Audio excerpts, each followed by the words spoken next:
أعوذ بالله من الشيطان الرجيم. بسم الله الرحمن الرحيم.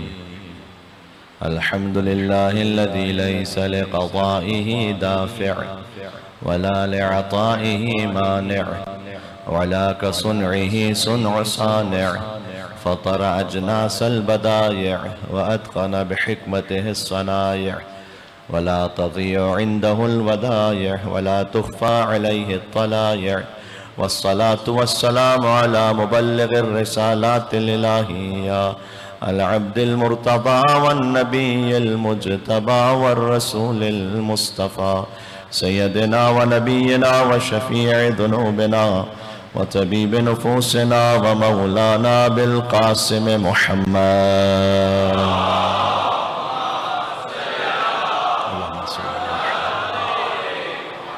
وعلى آله الطيبين الطاهرين المعصومين المظلومين المنتجبين المنتخبين الميامين. اللهم صل وسلم وزد وبارك على صاحب الدعوة النبوية والسولة الحيدرية والعصمة الفاطمية والحلم الحسنية والشجاعة الحسينية والعبادة السجادية والمآثر الباقرية والآثار الجعفرية والعلوم الكاظمية والحجج الرضوية والجود التقوية والنقاوة النقوية والهيبة العسكرية والغيبة الإلهية.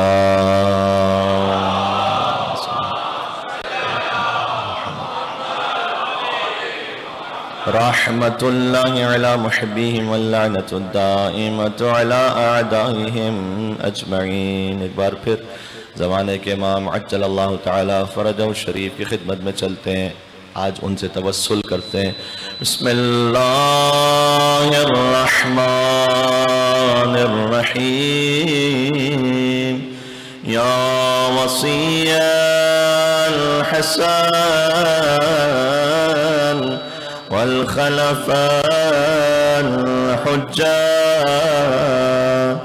أيها القائم المنتظر المهدي يا ابن رسول الله يا حجة الله على خلقه يا سيدنا ومولانا إنا توجهنا واستشفعنا وتوسلنا بك إلى الله وقدمناك بين يدي حاجاتنا. نام امام زمانہ پر یا وجی عند اللہ اشفع لنا عند اللہ یا وجیع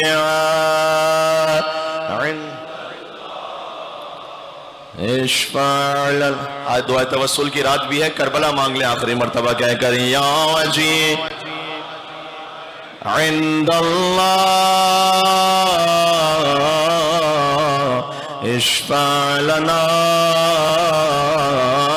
عند اللہ. صلوات بر محمد و آل محمد.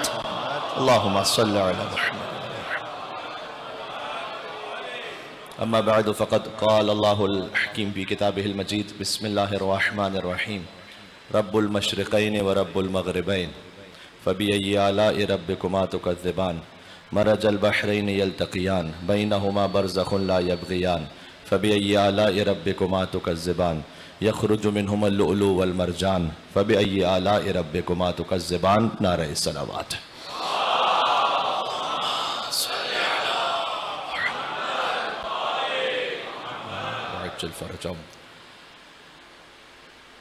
قرآن مجید میں ذکر امام حسین علیہ السلام کے عنوان سے جہاں تک توفیق نصیب ہوئی آپ کی خدمت میں کچھ عرائض پیش کیے گئے.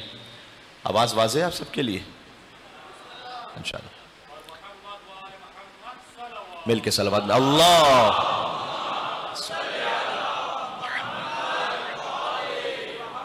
وعجل فرجهم۔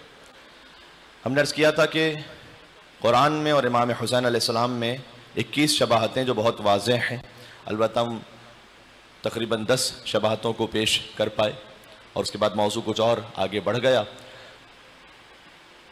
ساتھ میں یہ بات بھی محفوظ رکھیے گا اپنے دل و دماغ میں کہ امام حسین علیہ السلام کی جو یہاں حیات دنیاوی ہے، ایک ان کی نوری زندگی ہے، اس کا ذکر بھی قرآن میں ہے، لیکن جو یہاں امام علیہ السلام کی آمد ہے اس دنیا میں، ولادت با سعادت ابا عبداللہ الحسین علیہ السلام سے لے کر شہادت ابا عبداللہ الحسین علیہ السلام، یعنی بالفاظ دیگر 3 شعبان المعظم سن 4 ہجری سے 10 محرم الحرام سن 61 ہجری،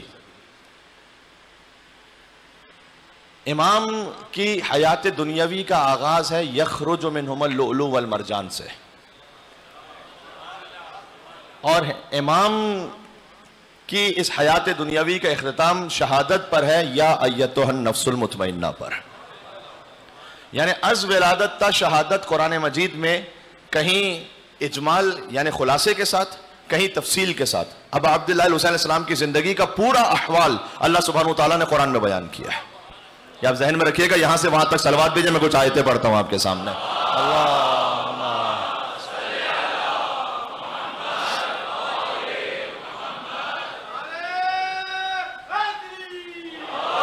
یا علی، اس میں سے کچھ روایات وہ ہوں گی کہ جو برادران سنت کی کتابوں میں ہیں، کچھ روایات وہ ہیں کہ جو کتاب الکافی میں ہیں یا بحار الانوار میں ہیں یا علل الشرائع میں ہیں یا معانی الاخبار میں ہیں۔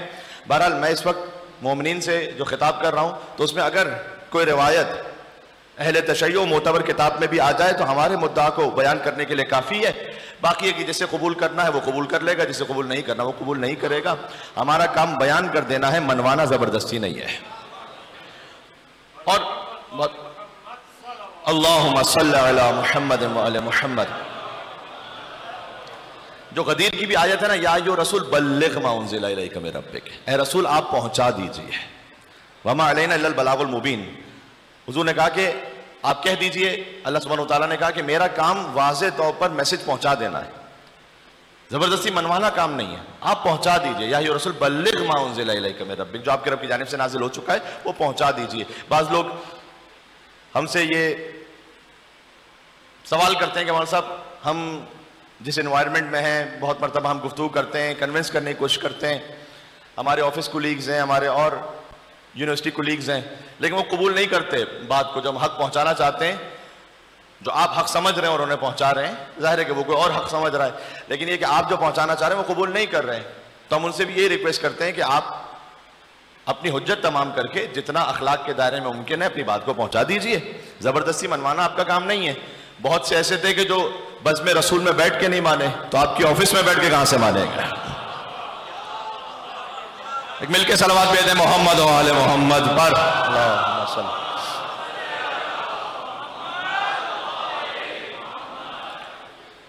تو امام علیہ السلام کی اس ظاہری حیات کا آغاز ہے یخرج منہم اللؤلؤ والمرجان، اللہ نے لؤلؤ اور مرجان کو خارج کیا ہے، سبحان اللہ۔ اگر سورہ رحمان جو بہت ہی لطافت سے بھرپور سورہ ہے، 31 ٹائمز فَبِأَيِّ آلَاءِ رَبِّكُمَا تُكَذِّبَانِ کی تکرار ہے اس میں، یہ بھی اللہ سبحانہ وتعالیٰ کا دیکھیں کیسا معجزہ ہے قرآن کریم۔ اگر میں آپ کے سامنے خطابت یہاں کر رہا ہوں اور ہر 2 جملے بعد میں کہنے لگوں کہ آپ کو بات سمجھ میں آ رہی ہے، پھر ایک بات کو آپ کو بات سمجھ میں آ رہی ہے، پھر ایک بات کو آپ کو بات سمجھ میں آ رہی ہے، پھر آپ کو بات سمجھ میں آ رہی ہے، آپ کہیں گے مولانا صاحب 25 مرتبہ پوچھیں گے بات سمجھ میں آ رہی ہے؟ جی سمجھ میں آ رہی ہے، آپ بات آگے بڑھائیں۔ آپ اگر انسان کے کلام میں تکرار ہو تو نقص ہو جاتا ہے، اللہ کے کلام میں تکرار ہو تو حسن پیدا ہو جاتا ہے، یہ قرآن ہے۔ اللہم صلی علی محمد وعلی محمد۔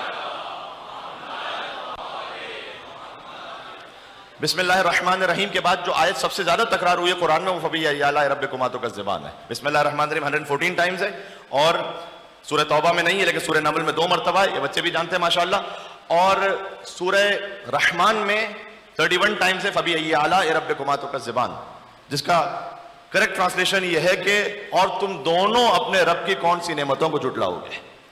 ظاہر اس کا تم دونوں سے مراد جن اور انس ہے، باطن میں یہاں پڑھ نہیں سکتا، احادیث میں موجود ہے کہ اللہ تعالیٰ کن سے کہہ رہا ہے کہ تم دونوں اپنے رب کی کون کون سی نعمتوں کو جھٹلاؤ گے، اس پہ احادیث موجود ہے۔ اچھا، عرض خدمت ہے کہ سورہ رحمان کی آیت نمبر 17 سے یہ جو پورا پیراگراف ہے اس میں پنجتن کی عظمت کا بیان ہے، لیکن بہت ہی ہڈن وے میں. دیکھیں عربی زبان کی ایک کہاوت بھی ہے کہ الکنایہ الطف من الصراحہ، کبھی کبھار کسی بات کو کنایے میں کہنا یعنی ہڈن وے میں کہنا وہ زیادہ لطیف ہوتا ہے کھل کر کہنے سے. کبھی ایک بات پہنچانا چاہتے ہیں، آپ کھل کے نہیں کہنا چاہتے کسی کو، لیکن کسی اور طریقے بٹوین دا لائنز پہنچاتے ہیں. اچھا قرآن کریم میں مجھے اور آپ کو اختیار نہیں ہے کہ میں قرآن کا بٹوین دا لائنز طے کرتا پھروں گا. مجھے اچھا لگ رہا ہے تو اس کا مطلب ہے کہ اس میں یہ مطلب ہوگا، چاہے وہ بات کتنی حق کیوں نہ ہو. اگر قرآن میں ظاہر پہ موجود ہے یا ظاہر میں آیت میں نہیں ہے لیکن باطن میں تعویل امام کی حدیث موجود ہے، تب میں کہہ سکتا ہوں کہ یہ قرآن کہہ رہا ہے. ورنہ اتنا آسان نہیں کہ میں کہہ دوں کہ قرآن میں یہ ہے. کہاں ہے قرآن میں؟ بتلائیے. سورہ رحمان آیت نمبر 17، رب المشرقین و رب المغربین، دو مشرقوں کا رب ہے وہ اور دو مغربوں کا رب ہے. فَبِأَيِّ آلَاءِ رَبِّكُمَا تُكَذِّبَانِ، تو تم اپنے رب کی کون سی نعمتوں کو جھٹلاؤ گے. مرج البحرین یلتقیان، اس نے دو سمندروں کو بھی ملایا ہے. بینہما برزخ لا یبغیان، ان کے درمیان ایک بیریئر ایسا ہے کہ دونوں ایک دوسرے سے تجاوز نہیں کر سکتے. کیا کہنے. فَبِأَيِّ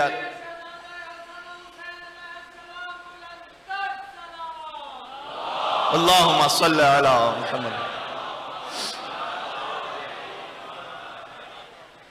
موضوع ہے قرآن میں ذکر امام حسین علیہ السلام. رب المشرقین و رب المغربین، دو مشرقوں کا رب ہے دو مغربوں کا رب ہے، تو تم دونوں اپنے رب کی کون سی نعمتوں کو جھٹلاؤ گے. اور مرج البحرین یلتقیان، اس نے دو سمندروں کو ملا دیا، ملاقات ہوئی دو سمندروں کی. بینہما برزخن، ان کے درمیان ایک برزخ ہے، ایک حد فاصل ہے. لا یبغیان، کبھی بھی یہ جو دو سمندر اللہ نے ملائے ہیں ایک دوسرے سے تجاوز نہیں کر سکتے. فَبِأَيِّ آلَاءِ رَبِّكُمَا تُكَذِّبَانِ، تو تم دونوں اپنے رب کی کون سی نعمتوں کو جھٹلاؤ گے. یخرج منہما اللؤلؤ والمرجان، اور اللہ نے ان دو سمندروں سے لؤلؤ اور مرجان خارج کیے ہیں. فَبِأَيِّ آلَاءِ رَبِّكُمَا تُكَذِّبَانِ، تو تم دونوں اپنے رب کی کون سی نعمتوں کو جھٹلاؤ گے. یہ آیت نمبر 70 سے آیت نمبر 23 تک یہ پورا پیراگراف ہے. اچھا رب المشرقین و رب المغربین، اس کی تعبیر میں آپ کو سناتا ہوں حدیث معصوم کی روشنی میں. دو مشرقوں کا رب ہے دو مغربوں کا رب ہے. بہت سارے یوتھ یہاں تشریف فرمائے، آج کل انٹرنیٹ کا دور ہے، ایک سیکنڈ میں آپ اپنے پاس دنیا کی ہر قسم کی معلومات نکال سکتے ہیں. تو عرض خدمت یہ ہے کہ قرآن میں سورہ معارج میں ہے فَلَا أُقْسِمُ بِرَبِّ الْمَشَارِقِ وَالْمَغَارِبِ، خدا قسم کھاتا ہے بہت سارے مشرقوں کی اور بہت سارے مغربوں کی. سورہ رحمان میں ہے رب المشرقین و رب المغربین، وہ بہت سارے نہیں، جہاں مشارق اور مغارب ہیں یعنی پرولل ہے، پرولل یعنی 3 یا 3 سے زیادہ عربک لینگویج میں. رب المشرقین یعنی دو مشرقوں کا رب اور دو مغربوں کا رب. تو سورہ معارج میں کہا 3 یا 3 سے زیادہ مشرق اور 3 یا 3 سے زیادہ مغرب. اور سورہ رحمان میں کہا 2 مشرق اور 2 مغرب. سورہ مزمل میں کہا رب المشرق والمغرب لا الہ الا ہو فاتخذوا وکیلا، وہ ایک مشرق اور ایک مغرب کا رب ہے. اب مشرق ایک ہیں یا 2 ہیں یا بہت زیادہ ہیں؟ قرآن ہے، تینوں آیتیں قرآن سے ہیں. ابن ابی القوا نے آ کر اس سے پوچھا کہ جو اس روئے زمین پر سب سے بڑا مفسر قرآن ہے، یعنی علی ابن ابی طالب علیہ السلام. اللہ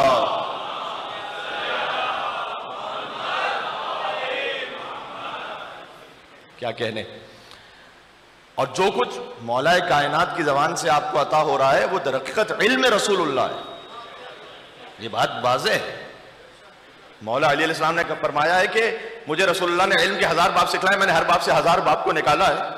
تو علی ابن ابی طالب جو کہہ رہے ہیں وہ در حقیقت علم رسالت ہے جو زبان مطہر علی ابن ابی طالب سے آپ تک پہنچ رہا ہے. صحیح. اب بات سے بات نکل رہی ہے لیکن میں کیا کروں، کتنی باتیں ذہن میں آ رہی ہوتی. سورہ نحل کی ایک آیت ہے، نحل یعنی شہد کی مکھی. فَأَوْحَىٰ رَبُّكَ إِلَى النَّحْلِ، اللہ تعالیٰ نے وحی کی ہے شہد کی مکھی کی طرف کہ وہ پہاڑوں میں اپنے گھر بنائے اور پھولوں کا رس حاصل کرے. اور جب وہ رس حاصل کر لے تو اس کے شکم میں ایک مائع بن جاتا ہے. صحیح ہے. شراب کا لفظ اللہ نے استعمال کیا یعنی لکوڈ. شہد مراد ہے یہاں پر. مختلف الوانہ، تو جب وہ پھولوں سے رس حاصل کر لیتی ہے تو اس کے شکم میں ایک ایسا رس بنتا ہے کہ جو مختلف کلرز کا ہوتا ہے. شہد کے مختلف کلرز ہیں. فیہ شفاء للناس، اور اس شہد میں انسانوں کے لیے شفا ہے. یا شہد کے بارے میں سورہ نحل. امام نے کہا اس کی تعویل یہ ہے کہ شہد جو ظاہر ہے وہ ہے، اس سے انکار نہیں ہے. تعویل کا مطلب یہ نہیں ہوتا کہ ظاہر کا مطلب غلط ہو گیا، وہ اپنے مقام پر سٹینڈ کرتا ہے. امام نے کہا ان میں سے نہ ہو جانا، یہ بات تھوڑی اسٹیبلش ہو جائے. امام نے کہا ان لوگوں میں سے نہ ہو جانا جو قرآن کی آیت کا ایک ہی مطلب سمجھتے ہیں اور کہتے ہیں بس نہ، بلکہ بعض احادیث میں ہے کہ قرآن کی ہر آیت کے 70 ظاہر ہیں اور 70 باطن ہیں. یہ تو جب حضرت حجت تشریف لائیں گے تو پھر جو دسترخوان ہوگا ان کا علم کا تو پھر پتہ چلے گا. تو میں اس کرنا چاہ رہا ہوں آیت کا ظاہر ہے شہد. امام نے کہا فی شفاء للناس، اللہ تعالیٰ نے قرآن میں کہا ہے کہ یہ شہد انسانوں کے لیے شفا ہے. اس کا باطن یہ ہے کہ یہاں شہد سے مراد ما یخرج من علم امیر المومنین علی ابن ابی طالب. شہد کا مطلب ہے علی ابن ابی طالب کا علم جو انسانوں کے لیے شفا ہے. کیا کہنے. اب میں نے کہا یہ اختیار فقط امام کو ہے کہ وہ بتلائیں کہ اس کا باطن کیا ہے. دیکھیں قرآن اگر کافی ہے تو پھر ایسے کافی ہے آل محمد کے در پر آ کر. بس ٹھیک ہے، بات واضح ہو رہی ہے. تو ابن ابی القوا نے آ کر مولا علی سے کہا کہ اے علی، کیا قرآن میں اختلاف ہے؟ اللہ تعالیٰ کہتا ہے ایک مشرق کا رب ایک مغرب کا رب، ایک جگہ کہتا ہے 2 مشرقوں کا رب 2 مغربوں کا رب، ایک جگہ کہتا ہے بہت سے مشرقوں کا رب بہت سے مغربوں کا رب. امام نے کہا تیری ماں تیرے غم میں بیٹھے، کیا اللہ سبحانہ وتعالیٰ کی کتاب میں اختلاف ہوگا؟ کوئی اختلاف نہیں. اس نے کہا پھر علی بتلائیے، ظاہر میں تو ہے اختلاف. امام نے کہا کہ رب المشرق والمغرب لا الہ الا ہو فاتخذوا وکیلا، سورہ مزمل کی آیت ہے. ایک مشرق اور ایک مغرب کا رب واضح ہے. آج سورج طلوع ہوا تھا اور سورج غروب ہو گیا، ایک مشرق ایک مغرب. یہ ہے ایک علاقے کے اعتبار سے ایک مشرق ایک مغرب. امام نے فرمایا رب المشرقین و رب المغربین، 2 مشرقوں کا رب 2 مغربوں کا رب. اس میں 2 تفسیریں پھر ہیں. امام نے کہا کہ جو ونٹر ہے اس کے مشرق کا افق کچھ اور ہے اور جو سمر ہے اس کے مشرق کا افق کچھ اور ہے. لہذا ونٹر میں راتیں طویل ہیں دن چھوٹے ہیں، سمر میں دن طویل ہے راتیں چھوٹی ہیں. لہذا 2 مشرق ہیں اور 2 مغرب ہیں. دوسری تفسیر بیان کی کہ جب یہاں سورج غروب ہو رہا تھا ابھی اس وقت، تو یو ایس یا کینیڈا میں کسی مقام پر طلوع ہو رہا ہوگا. یہاں مشرق ہے تو وہاں مغرب ہے، وہاں مغرب ہے تو یہاں مشرق ہے. 2 مشرقوں کا رب 2 مغربوں کا رب. بات واضح ہو رہی ہے؟ کلیئر ہے انشاءاللہ؟ تو جب یہاں پر مشرق ہے تو دنیا میں کسی جگہ مغرب ہے ایٹ اے ٹائم. پھر جب یہاں مغرب ہے تو دنیا میں کسی جگہ میں مشرق ہے ایٹ اے ٹائم. تو ایک جگہ مشرق ایک جگہ مغرب، پھر ایک جگہ مغرب ایک جگہ مشرق. 2 مغربوں کا رب 2 مشرقوں کا رب. پھر امام نے کہا کہ مشرقوں کا رب بہت سے اور مغربوں کا رب. امام نے کہا کہ سارا سال 360 برج ہیں مشرق کے اور مغرب کے. ہر دن جب سورج طلوع ہوتا ہے تو آپ دیکھیے گا جو اس کے ٹائمنگز ہیں، مثال کے طور پر اگر 6 o'clock ہے سورج طلوع ہونے کا وقت تو نیکسٹ ڈے 6:01 ہے، اس کے نیکسٹ ڈے 6:02 ہے. کیونکہ ارتھ کی اسپیریفیکل حرکت بھی تو ہے نا، اپنے گرد حرکت بھی ہے. لہٰذا روز مشرق تبدیل ہو رہا ہے، روز مغرب بھی تبدیل ہو رہا ہے. 360 مشرق ہے 360 مغرب ہے. آج جو مشرق ہے وہ 1 سال بعد آئے گا. اب آج جو مغرب ہے وہ 1 سال بعد آئے گا. کیا اللہ سبحانہ وتعالیٰ کا نظام ہے، خدا کی قسم. بات واضح ہو رہی ہے؟ آج جو مشرق ہے 1 سال بعد آئے گا.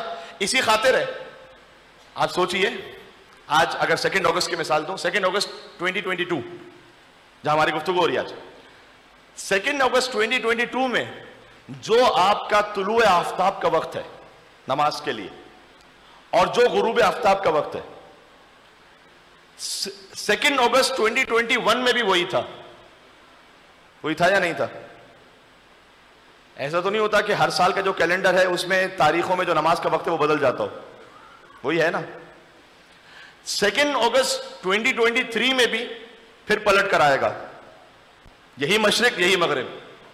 اچھا یہ 1 سال کا فرق چھوڑ دیں, 2 اگست 1922 میں بھی یہی تھا. آپ یہاں سے کوئی کار میں جا رہا ہے کراچی سے لاہور, آپ اس سے کہیے کہ 25 مرتبہ آنا جانا کرو اور ہر بار 11 گھنٹے 25 منٹ 27 سیکنڈ میں پہنچو. وہ کہے گا یہ تو بڑا مشکل ہے. اللہ سبحانہ و تعالیٰ اس پوری زمین کو, سبحان اللہ, پوری زمین سورج کے گرد حرکت کر رہی ہے, اپنے بھی گرد حرکت کر رہی ہے ایک ایگزیکٹ ان ٹائمنگز میں کہ جو آج سورج نکلنے کا وقت ہے, آج کے دن 1 سال بعد آج کے دن ایگزیکٹلی وہی وقت ہوگا. اتنی کیلکولیٹڈ ہے. امام نے کہا سارا سال 360 مشرق ہے, سارا سال 360 مغرب ہے. بات واضح ہو گئی. اس لیے کہیں پر 1 مشرق کا, کہیں پر 2 مشرق کا, کہیں پر بہت سارے مشرق بہت سارے مغرب کا. یہ ہو گئی تفسیر. تو مولانا آپ کا موضوع ہے مشرق مغرب, تو آپ کا موضوع ہے نہیں, آپ کا موضوع ہے قرآن میں ذکر امام حسین علیہ السلام. تو آپ ان آیات کو چھیڑ کے کیوں بیٹھ گئے؟ ابھی میں عرض کر کیے دیتا ہوں. امام نے کہا یہ ظاہر ہے. باطن یہ ہے کہ جب ابو بصیر نے پوچھا صادق آل محمد سے, اللہم صلی علی محمد وعلی محمد, بات ضائع نہ ہونے پائے. ابو بصیر نے پوچھا. ابو بصیر امام کے نابینا صحابی ہیں, نظر نہیں آتا, لیکن امام نے نام رکھا ہے ابو بصیر. بصارت رکھنے والوں کا باپ نہیں, بصیرت رکھنے والوں کا باپ. نابینا صحابی ہیں. ان کے لیے ملتا ہے ایک مرتبہ امام علیہ السلام محفل میں تشریف فرمائے. کسی نے آ کر کہا کہ مولا آپ کے اتنے ہزاروں چاہنے والے قیام کیوں نہیں کرتے؟ امام نے کہا کہ ہاں یہ میرے محب ہو سکتے ہیں, لیکن جیسے ہمیں چاہنے والے چاہیے ویسے نہیں ہیں. ان سے پوچھو کہ اس وقت میں کہاں پر ہوں.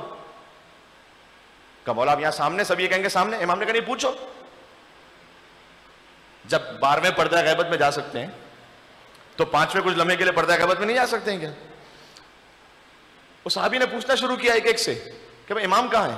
کہ پتہ نہیں, تھوڑی دیر پہلے تو یہاں تھے, اب نظر نہیں آ رہے. دوسرے سے پوچھا, کاش ہم اس قابل ہو سکیں کہ اپنے زمانے کے امام کو دیکھ سکیں انشاءاللہ. کیا کہنا.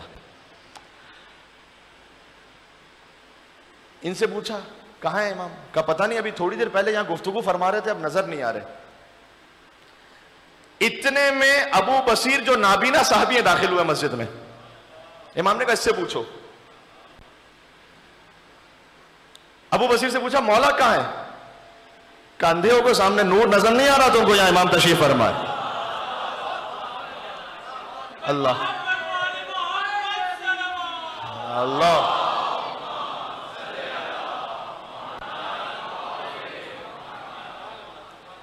ابو بصیر نے امام سے پوچھا کہ مولا یہ کہیں 1 مشرق 1 مغرب ہے, کہیں 2 مشرق 2 مغرب ہے, کہیں بہت سے مشرق بہت سے مغرب ہیں, اس کا مطلب کیا ہے؟ امام نے کہا میں تمہیں باطن بتاتا ہوں. باطن یہ ہے کہ مشرق جہاں سے سورج طلوع ہوتا ہے, مغرب جہاں غروب ہوتا ہے, اسے ذہن میں رکھ کے سنیے گا. امام نے کہا مشارق سے مراد سارے انبیاء ہیں. اللہ جو مشرقوں کا رب ہے, مشارق کا باطن یہ ہے کہ سارے انبیاء ہیں. مغارب سے مراد سارے اوصیاء ہیں, یعنی جو انبیاء سے نور چلتا ہے وہ اوصیاء تک پہنچتا ہے. سبحان اللہ. کہ اچھا مولا یہ مشرقین اور مغربین سے مراد کیا ہے؟ امام نے کہا مشرقین سے مراد محمد و علی ہے, مغربین سے مراد حسن اور حسین ہے. یعنی جو محمد و علی سے نور چلا ہے صلی اللہ علیہ وآلہ وسلم, وہ پہنچا ہے حسن اور حسین تک. جو کچھ حسن و حسین سے آپ کو مل رہا ہے وہ در حقیقت نور محمد ہے, نور علی ابن ابی طالب ہے. کیا کہنا. اچھا مولا 1 مشرق 1 مغرب سے مراد کیا ہے؟ امام نے کہا مشارق سے مراد سارے انبیاء, مغارب سے مراد سارے اوصیاء. مشرقین سے مراد حسن معذرت مشارق سے مراد سارے انبیاء, مغارب سے مراد سارے اوصیاء. مشرقین سے مراد محمد و علی, مغربین سے مراد حسن اور حسین. اگر 1 مشرق اور 1 مغرب کو دیکھنا ہو تو غدیر کے میدان میں دیکھنا کہ جب ایک مشرق نے مغرب کو ہاتھوں پر بلند کر کے کہا من کنت مولا فہذا علی المولا.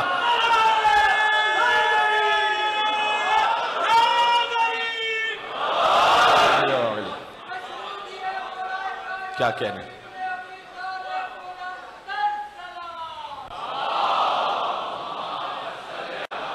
پہنچ رہی ہے؟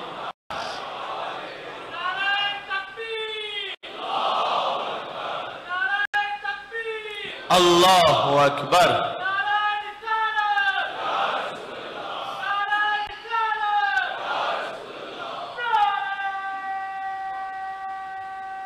کیا کہنا؟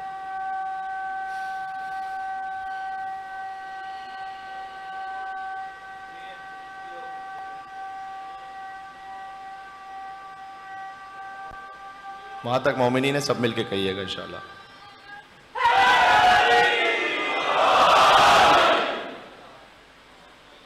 یہ سمجھ میں آ گیا مشرق و مغرب کا فلسفہ. رب المشرقین و رب المغربین. اب میں تعویل کے اعتبار سے اگر ترجمہ کروں تو وہ محمد و علی کا رب ہے، وہ رب المغربین اور حسن اور حسین کا رب ہے. فَبِأَيِّ آلَاءِ رَبِّكُمَا تُكَذِّبَانِ. تو تم دونوں اپنے رب کی کون سی نعمتوں کو جھٹلاؤ گے؟ میں نے عرض کیا ان دونوں سے مراد ظاہر میں جن و انس ہیں، باطن میں اہل بیت کے کوئی بڑے دشمن ہیں جن کا ذکر ہے روایات میں. مرج البحرین یلتقیان. اگلی آیت، اللہ نے پھر دو سمندروں کو ملایا. آپ جا کر دیکھ لیجئے گا، گوگل پہ سرچ کیجئے گا کہ دو وہ سمندر جو آپس میں ملتے نہیں ہیں. آپ کو بہت سارے گلف آف الاسکا میں پوائنٹ مل جائے گا، اور جگہوں پہ دنیا میں ہے کہ دو سمندر ساتھ بہ رہے ہیں، دونوں کا کلر الگ ہے، دونوں کی ڈینسٹی الگ ہے، دونوں ایک دوسرے کے ساتھ بہ رہے ہیں لیکن عبور نہیں کرتے. ایسا یہ ظاہر ہے. اب یہ جو حدیث سنا رہا ہوں مرج البحرین والی، یہ تو علامہ جلال الدین سیوطی نے بھی لکھا، یعنی علماء اہل سنت نے بھی ابھی سے لکھا ہے. اب جو سنانے لگا ہوں کہ حضور سے پوچھا گیا، اس زمانے میں وہ ٹیکنالوجی تھی نہیں حجاز میں کہ پتہ چل سکے وہ کون سا سمندر ہے کہ جو بہ رہا ہے لیکن ملتے نہیں ہیں دونوں آپس میں. تو ان کے لیے سوال تھا یہ کہ مرج البحرین یلتقیان، دو سمندر آپس میں ملاقات تو کرتے ہیں لیکن بینہما برزخون، ایک فاصلہ ایسا ہے کہ کبھی ایک دوسرے سے عبور نہیں کرتے. یہ کون سے سمندر ہیں؟ حضور نے کہا البحران ہما علی و فاطمہ. علی و فاطمہ سلام اللہ علیہما ہیں. صحیح ہے. البحران ہما علی و فاطمہ. علی ابن ابی طالب بحر حکمت و ولایت ہے، سیدہ کونین بحر عصمت و طہارت ہے. اللہ نے ملا دیا مرج البحرین یلتقیان بینہما برزخن، درمیان میں ایک برزخ بھی ہے. حضور نے کہا انا برزخن. پنجتن کا ذکر ہے یہاں پر، ہے میرے ساتھ یا نہیں ہے؟ ان دونوں کے درمیان جو ملانے والی ہستی ہے وہ کون ہے؟ رسول اللہ صلی اللہ علیہ وآلہ وسلم. کبھی لا یبغیان، یہ کبھی ایک دوسرے سے تجاوز کر ہی نہیں سکتے. فَبِأَيِّ آلَاءِ رَبِّكُمَا تُكَذِّبَانِ. تو تم اپنے رب کی کون کون سی نعمتوں کو جھٹلاؤ گے؟ یخرج منہما اللؤلؤ والمرجان. اللہ نے ان سمندروں سے لولو اور مرجان کو خارج کیا ہے. ہائے ہائے ہائے، یہ بات پہنچ رہی ہے. لولو کہتے ہیں بہت تھوڑا جو تقریباً پہنچ گئے لوگ، جو نہیں پہنچے میں ان کے لیے اشارہ کر دوں. یخرج منہما اللؤلؤ والمرجان. لولو کہتے ہیں سبز موتی کو، مرجان کہتے ہیں سرخ موتی کو.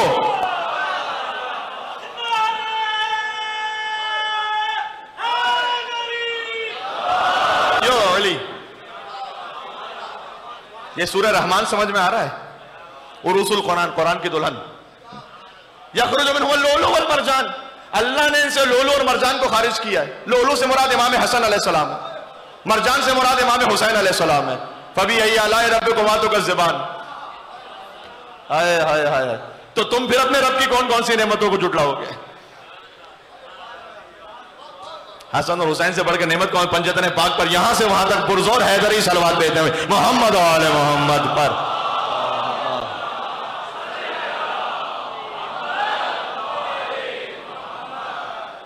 بات واضح ہے.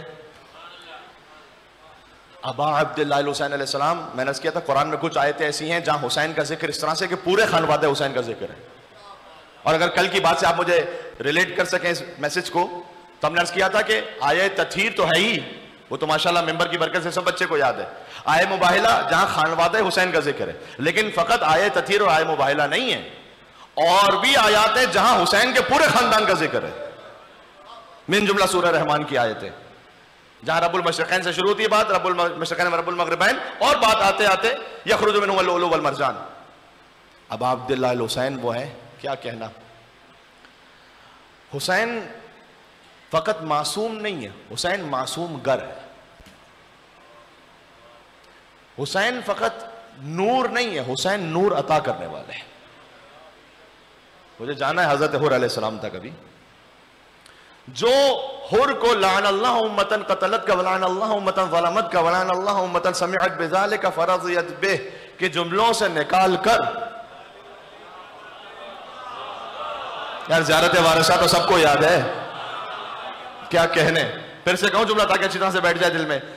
یہ نورانیت حسین ابن علی ہے کہ جو حر کو لعن اللہ امتن قتلت کا ولعن اللہ امتن ظلمت کا ولعن اللہ امتن سمعت بذالک فرضیت بہ کے جملوں سے نکال کر پہنچاتے اس نورانیت تک کہ السلام علیکم یا اولیاء اللہ واحبہ,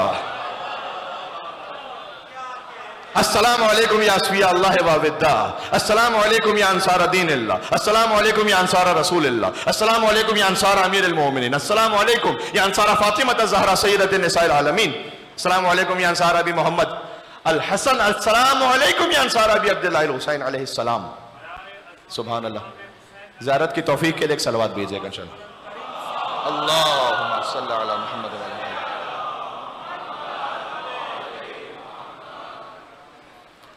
بقول شاعر, حر گھیر کر حسین کو لائے تھے کربلا. حر نے راستہ روکا تھا نا امام حسین علیہ السلام کا بھی. منزل مصائب سے تھوڑا سا دور ہوں, یہاں ایک بہت اہم میسج ہے جو سمجھنا انشاءاللہ مجھے آپ دونوں کو. حر گھیر کر حسین کو لائے تھے کربلا, حر کو حسین گھیر کر جنت میں لے گئے.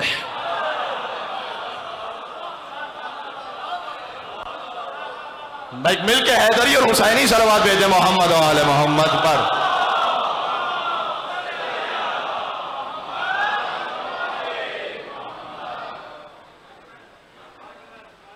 یہ کرم اب عبداللہ الحسین علیہ السلام کا. یہاں علامہ رشید ترابی صاحب علی اللہ مقامہ, انہوں نے ایک بات یہ کہی تھی جب حر آئے ہیں اور علیہ السلام بن چکے ہیں, ابھی پہنچے حسین کی خدمت میں, تو مقتل میں جملہ یہ ہے کہ حر نے امام حسین علیہ السلام سے کہا حل لی من توبتن, کیا میرے لیے کوئی توبہ کی گنجائش ہے؟ آپ کے ساتھ اگر کسی نے زیادتی کی ہے, وہ آپ سے آ کے کوئی معافی مانگ لے کہ یار مجھے معاف کر دینا, تو آپ کے پاس یہ حق تو ہے اور ثواب ہے, ممدوح ہے کہ آپ کہیں کہ جی میں نے معاف کیا, آپ کو درگزر فرما دیں. آپ یہ کہہ سکتے ہیں کہ میں نے معاف کیا, آپ یہ نہیں کہہ سکتے کہ میرے رب نے معاف کیا. ہمیں کیا پتا, ہماری رسائی تو وہاں تک ہے نہیں, ہمیں کیا پتا. ہم یہ کہہ سکتے ہیں ہم نے معاف کیا, رب کا معاملہ تو میرے اختیار میں تو ہے نہیں. یہ فقط اختیار حسین ابن علی ہے. جب وہ کہیں کہ میں نے معاف کیا اور آگے کہیں میرے رب نے معاف کیا, یہ کوئی کہہ نہیں سکتا سوائے خانوادہ حسین کے. اللہم صلی علی محمد و علی محمد. جوانوں سے خاص گزارش کروں گا, جوان کی توبہ اللہ سبحانہ وتعالیٰ کو بہت زیادہ محبوب بھی ہے, اور بلکہ ایک حدیث اتنی لطیف ہے, فرمایا کہ جب ایک بندہ گناہ اسے ہو جاتا ہے لیکن سچے دل کے ساتھ آئے اللہ سبحانہ وتعالیٰ کی بارگاہ میں توبہ کرنے کے لیے, اللہ اپنے بندے کو توبہ کرتے ہوئے دیکھ کر ایسے خوش ہوتا ہے جیسے ایک ماں کا گم شدہ بچہ جب اسے مل جائے نا. اللہ ہماری توبہ سے تو بے نیاز ہے, اسے کیا ضرورت ہے, وہ غنی علی الاطلاق ہے, لیکن وہ اپنے بندے کو دیکھ کر اتنا خوش ہوتا ہے کہ جیسے ماں کا بچہ گم ہو گیا ہو, ماں کو بچہ مل جائے نا, ماں کتنی خوش ہو جاتی ہے, اللہ اتنا خوش ہو جاتا ہے کہ میرا بندہ آ گیا. سبحان اللہ. زیارت جامع کبیرہ, حق یہ ہے کہ زیارت جامع کبیرہ پر 10 مجالس پڑھی جائیں, حق یہ. میں آپ سے ریکویسٹ کر رہا ہوں کہ آپ نے اب تک اگر زیارت جامع کبیرہ کا ٹرانسلیشن نہیں پڑھا تو مؤدبانہ ریکویسٹ ہے کہ جیسے جیسے جتنا آپ کے پاس وقت میسر آتا جائے آپ زیارت جامع کبیرہ کا ٹرانسلیشن ایک دفعہ پڑھ لیں. فضائل اہل بیت, زیارت اہل بیت بزبان اہل بیت, جس میں کہیں ایگزیجوریشن کی گنجائش نہیں ہے. آپ کے دماغ میں ڈاؤٹ نہیں آئے گا کہ یہ سچ ہے یا غلط ہے. خطیب جو بیان کر رہا ہوتا ہے آپ ڈاؤٹ میں آ سکتے ہیں, آپ کا حق ہے, خطیب غیر معصوم ہے, اسے غلطی ہو سکتی ہے. یہاں امام علی نقی علیہ السلام فرما رہے ہیں اللہم صلی علی محمد و علی محمد. ویسے بھی خیر آج کل ایک فیشن ہی چل نکلا ہے کہ بھئی اہل بیت کو حد سے بڑھا دیتے ہیں آپ. اگر کوئی غلو تک پہنچائے, اگر کوئی نعوذ باللہ ربوبیت تک پہنچائے تو یقیناً غلط, اس لیے کہ امام نے کہا نزہون عن الربوبیہ, ہمیں ربوبیت سے نیچے رکھو, تنزیہ کرو ہماری. لیکن ہر وہ فضیلت جو مجھے سمجھ میں نہ آئے تو یہ نہ کہیں کہ حد سے بڑھا دیا. سچ کا کب جھوٹ پر ہم رنگ چڑھا دیتے ہیں, جو کہا حق نے وہ زمانے کو سنا دیتے ہیں, اور ہم کو حیدر کے فضائل کی کوئی حد نہ ملی اور ان کو شکوہ ہے کہ ہم حد سے بڑھا دیتے ہیں.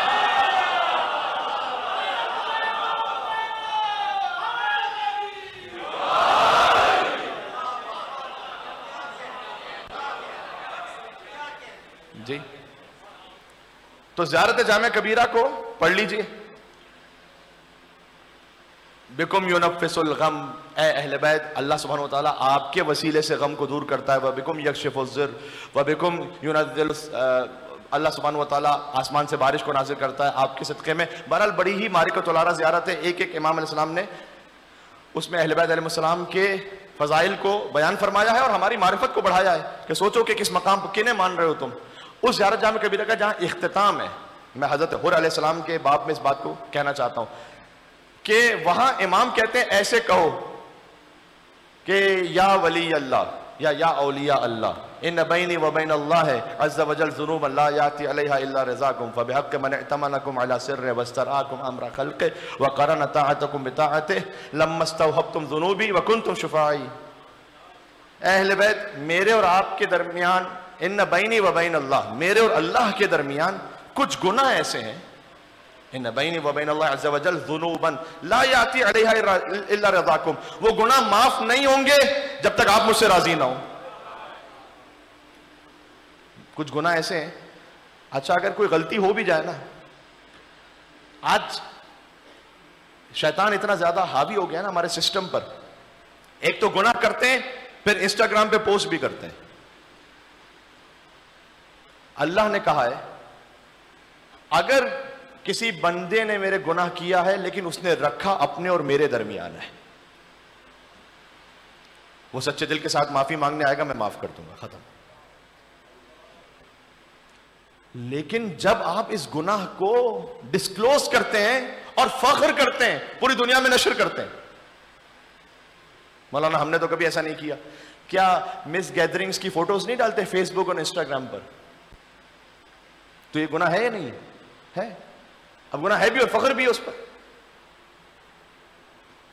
تو عزیزان گرامی, یہ نہیں کہہ رہا کہ اگر کوئی اللہ اور اپنے درمیان کوئی گناہ کر رہا ہے تو اسے چھوٹ مل گئی ہے, میری بات کا یہ مطلب نہیں ہے, کیونکہ بار بار اگر گناہ تکرار کیا جائے تو پھر وہ کبیرہ بن جاتا ہے امام کے مطابق. مگر اتنا کہنا چاہتا ہوں, گناہ کرنے پر فخر تو نہ کرے کم از کم. کتنی مرتبہ ایسا ہوتا ہے کہ مستورات وہ فون کرتی ہیں کہ مولانا صاحب ہم حجاب کرنا چاہ رہی ہیں لیکن میرے شوہر راضی نہیں. بہت کامن ہے یہ. کبھی کبھار باپ راضی نہیں ہے, ماں راضی نہیں ہے, تو میری روح کانپ جاتی ہے اس بات کو سوچ کر کہ قیامت میں ہمیں اپنے اعمال کا جواب دینا مشکل ہوگا, اور پھر جب اللہ پوچھے گا کہ فلاں نے بھی حجاب تمہاری وجہ سے نہیں کیا تھا, تو ایک جواب کے بجائے دو جواب دے سکیں گے قیامت میں؟ کیوں صرف جاتے؟ کسی نے صادق علی محمد سے پوچھا تھا کہ مولا کیا کروں کہ گناہ نہ ہو. امام نے 4 باتیں بتائی تھی, دیکھیں میں کتنا آپ سے شیئر کر پاتا ہوں. امام نے کہا سب سے پہلے کام کر کے گناہ کرنے والوں کی مجلس میں جانا چھوڑ دے. یہ بالکل بیسک بنیادی ترین بات ہے. آپ کو یہ معلوم ہونا چاہیے خود کے لیے بھی اور آپ کے بچوں کے لیے بھی کہ آپ کا بچہ کس برتھ ڈے پارٹی میں جاتا ہے, کس کے ساتھ اٹھتا بیٹھتا ہے, اس کا یونیورسٹی میں کولیگ کون سے ہیں, اس کی آؤٹنگ کس کے ساتھ ہے. اس لیے کہ اگر فرض کیجئے کہ آپ میوزک نہیں بھی سنتے لیکن میوزک سننے والوں کے ساتھ بیٹھتے ہیں, کبھی نہ کبھی آپ بھی گنگنانا شروع کر دیں گے. یہ ہے تو نہ بیٹھے. پھر امام نے دوسرا پوائنٹ یہ بیان فرمایا کہ اگر گناہ چھوڑنا چاہتے ہو تو فکر گناہ بھی دماغ میں نہ لے کرو. حضرت عیسیٰ علیہ السلام فرماتے ہیں جس کے دماغ میں گناہ کا خیال آتا رہتا ہے بار بار, یہ بہت کامن ہے, ہاں گناہ کرتا نہیں ہے لیکن گناہ کا خیال آتا رہتا ہے, اس کی مثال اس شخص کی سی ہے کہ جیسے ایک سیاہ غبار ہو جو اس کے گھر کو جلاتا تو نہیں ہے لیکن کالا ضرور کر دیتا ہے. آئیے درائے ابا عبداللہ الحسین علیہ السلام پر عزیزوں. ان البکاء علیہ یحط الذنوب العظام. امام نے فرمایا حسین پر رونا بڑے بڑے گناہوں کو بخشوا دیتا ہے. جو شرمندہ ہو کر آئے. حور علیہ السلام سے بڑھ کے کون سی مثال ہے؟ دونوں جہاں کی مانگتا نعمت حسین سے، کم ظرف مانگتا رہا بیعت حسین سے. آیا تھا سب سے دیر میں لیکن کمال ہے بھائی حور سب سے پہلے لے گیا جنت حسین سے.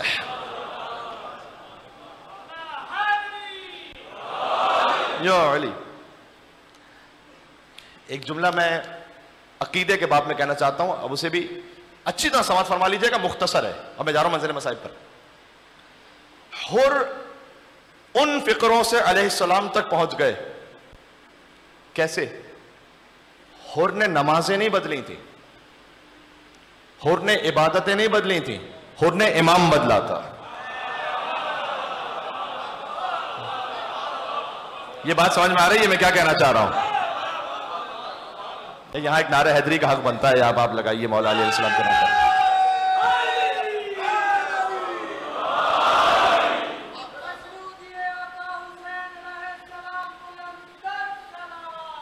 اللہم صلی علی. حور نے نمازیں تھوڑی بدلی ہیں، حور نے امام بدلا ہے. یعنی بخشش اس کی ہوگی جس کا امام ٹھیک ہوگا. عبادتیں تو پہلے ہی حور کی ٹھیک ہیں. حتیٰ مقتل کتابوں میں ملتا ہے کہ جب امام حسین علیہ السلام کا راستہ روکا ہے تب بھی امام حسین نے کہا کہ تم اپنی نماز پڑھو گے ہم پڑھتے ہیں. کہا نہیں، آپ نماز رسول ہیں، میں اپنی الگ نماز کیوں پڑھوں گا، میں آپ کے پیچھے نماز پڑھوں گا. امام حسین علیہ السلام کے پیچھے نماز پڑھتے ہوئے بھی اب تک نجات نہیں ہے جب تک حسین کو امام نہ مانو. ہائے ہائے ہائے. تو کیا کوئی باطل امام کے پیچھے نماز پڑھتے ہوئے نجات کہاں سے ملے گی جب تک علی اور اولاد علی کو نہ مانو؟ بات واضح. حور نے عبادتیں نہیں بدلی، حور نے رکوع اور سجدے نہیں بدلے، امام بدلا ہے. یعنی قیامت میں نجات اعمال سے نہیں ملے گی، امام سے ملے گی. اعمال چیک ہی اس کے ہوں گے جس کا امام ٹھیک ہوگا.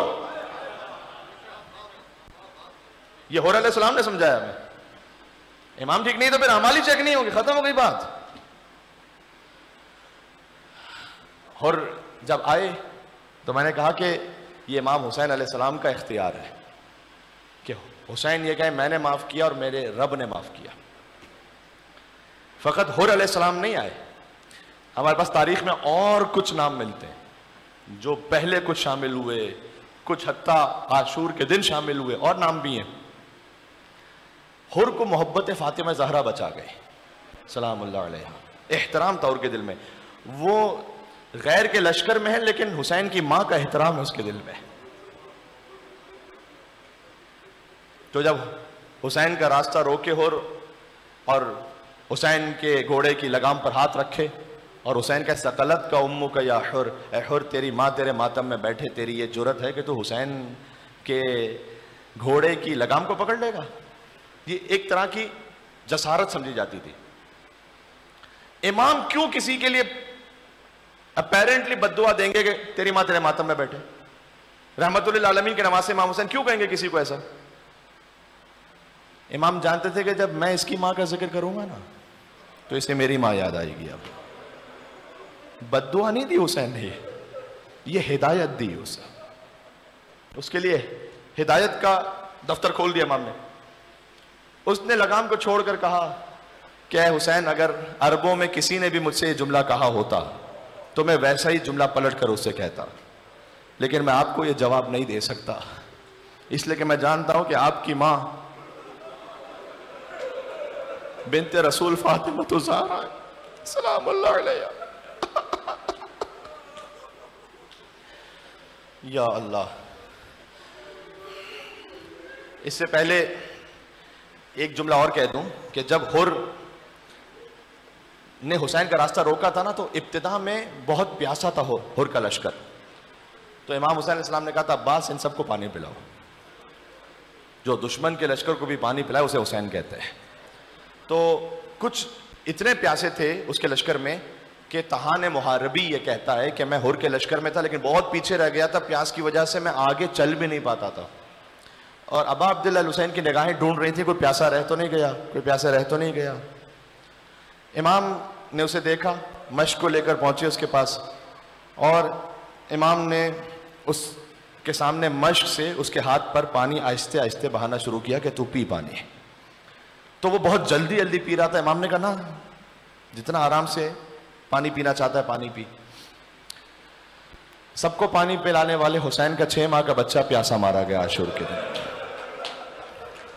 تہان محاربی وہ ہے کہ جو اسے امام حسین کا یہ احسان یاد بھی نہیں رہا، امام کی انگشت کو کاٹ کر لے گیا تھا یہ۔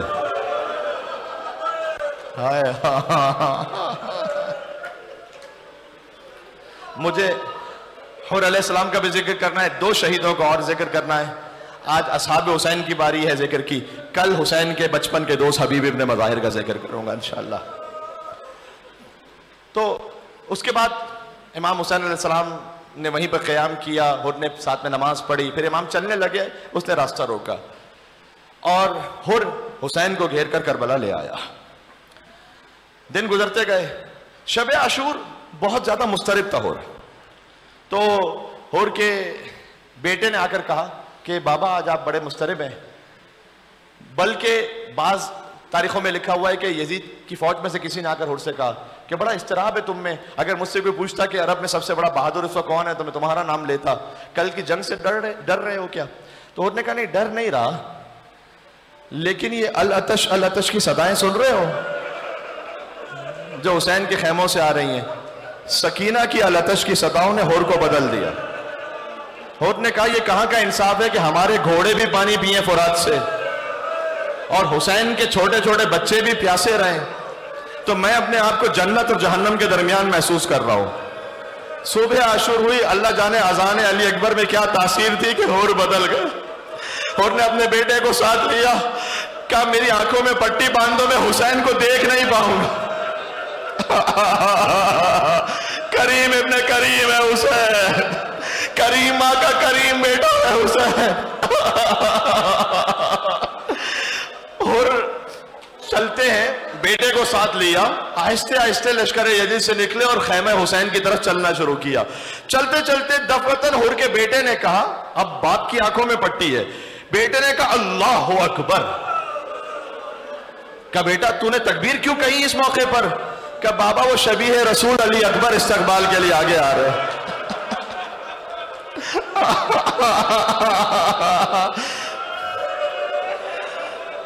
تھوڑی دیر بعد ہاں رونا بھی ایک نام مجھے اور لینا ہے۔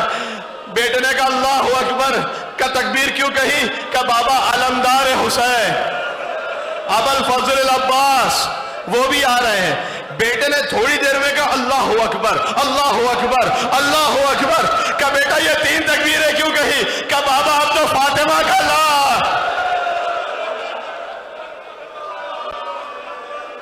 حسین ابن علی مولا خود آ رہے ہیں۔ بس حر کو محسوس ہوا حسین قریب آ چکے ہیں، گر گیا قدموں میں، حلی من توبتن، مولا کیا میرے لیے کوئی توبہ بچی ہے؟ میں آج آپ سب کی نیابت میں امام زمانہ علیہ السلام سے کہہ رہا ہوں حلی من توبتن، مولا کیا توبہ کا کوئی راستہ بچا ہے؟ میں بہت گناہگار ہوں، جسم کا کوئی حصہ ایسا نہیں جس سے گناہ نہ کیا ہو، آنکھوں سے گناہ کیے ہیں، کان سے زبان سے گناہ کیے ہیں، لیکن مولا اتنا طے ہے میں آپ کے جد حسین کا عزادار ہوں، لہذا مجھے امید ہے کہ آپ ہمیں قبول فرمائیں گے۔ حسین نے کہا انت حر فی الدنیا والآخرہ، اے حر تو دنیا میں بھی آزاد ہے آخرت میں بھی آزاد ہے۔ لیکن حسین شرمندہ ہے، کل دشمن بن کر آیا تھا تو تیرے گھوڑوں کو بھی پانی پلایا تھا، آج حسین کے پاس کوئی قطرہ آپ نہیں کہ تیری ضیافت ہو سکے۔ اس نے کہا بس مولا میں تو شرمندگی کے ساتھ آیا ہوں، آپ مجھے قبول فرما لیں، میری توبہ مجھے معاف فرما دیں اور مجھے اجازت دیں کہ میں آپ کی خہر کے خیمے کے باہر کھڑا ہو جاؤں اور میں بیویوں سے کچھ کلام کرنا چاہتا ہوں۔ حر آئے اور حر نے آ کر کہا کہ اے فاطمہ کی بیٹیوں آپ کا مجرم آیا، میں نے آپ کا راستہ روکا تھا، اے بیویوں، اے حسین کے بچوں، میں آپ کو یہاں مقتل تک لے آیا، مجھے معاف کرنا۔ میں نے بعض علماء سے سنا ہے اونو محمد آئے تھے، آ کر کہا تھا اے حور، ہماری ماں نے آپ کے لیے سلام کہا ہے۔